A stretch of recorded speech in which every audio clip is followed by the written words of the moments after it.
കേരളത്തിൽ പുതിയ ജില്ലകൾ വേണമെന്ന ആവശ്യം വീണ്ടും സജീവമായിരിക്കുകയാണ്.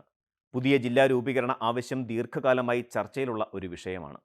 നിലവിൽ 14 ജില്ലകളുള്ള കേരളത്തിൽ ഭരണപരമായ കാര്യക്ഷമതയും വികസനത്തിന്റെ തുല്യതയും ഉറപ്പാക്കുന്നതിന് കൂടുതൽ ജില്ലകൾ ആവശ്യമാണെന്ന് വിവിധ കോണുകളിൽ നിന്ന് വാദമുയരുന്നുണ്ട്.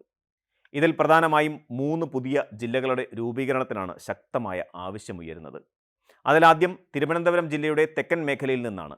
നെയ്യാറ്റിൻകര ആസ്ഥാനമാക്കി പുതിയ ജില്ല വേണമെന്ന ആവശ്യമാണ് ഉയരുന്നത്. തിരുവനന്തപുരം ജില്ലയുടെ വിസ്തൃതിയും കേരളത്തിലെ ഏറ്റവും ഉയർന്ന ജനസാന്ദ്രതയും ഭരണനിർവഹണം സങ്കീർണമാക്കുന്നുവെന്നാണ് ഉയരുന്ന ആക്ഷേപം. നെയ്യാറ്റിൻകര, കാട്ടാക്കട താലൂക്കുകൾ ഉൾപ്പെടുത്തി പുതിയ ജില്ല രൂപീകരിക്കണമെന്നാണ് നെയ്യാറ്റിൻകര ജില്ലാ രൂപീകരണ സമിതിയുടെ പ്രധാന ആവശ്യം. തിരുവനന്തപുരം ജില്ലയുടെ തെക്കൻ മേഖല, പ്രത്യേകിച്ച് കാട്ടാക്കടയും നെയ്യാറ്റിൻകരയും ഉൾപ്പെടുന്ന പ്രദേശങ്ങൾ സാമ്പത്തികമായും സാമൂഹികമായും പിന്നോക്കാവസ്ഥയിലാണെന്നും വയനാടിനേക്കാൾ കുറഞ്ഞ പ്രതിശീർഷക വരുമാനമാണ് ഇവിടുത്തെ ജനങ്ങൾക്കുള്ളതെന്നും സമിതി ചൂണ്ടിക്കാട്ടുന്നു. ഒരു പുതിയ ജില്ല രൂപീകരിക്കുന്നത് ഈ മേഖലയുടെ സമഗ്ര വികസനത്തിന് അത്യന്താപേക്ഷിതമാണെന്നാണ് ഇവരുടെ വാദം.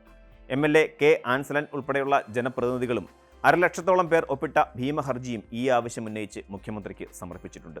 ദാരിദ്ര്യ നിർമ്മാർജ്ജനത്തിനും വികസനത്തിനും ചെറിയ പ്രദേശങ്ങൾ ഉൾപ്പെടുത്തി ജില്ല രൂപീകരിക്കുന്നത് ദേശീയ തലത്തിൽ ഫലപ്രാപ്തി കണ്ടിട്ടുള്ള ഒന്നാണെന്നും അവർ ചൂണ്ടിക്കാട്ടുന്നു.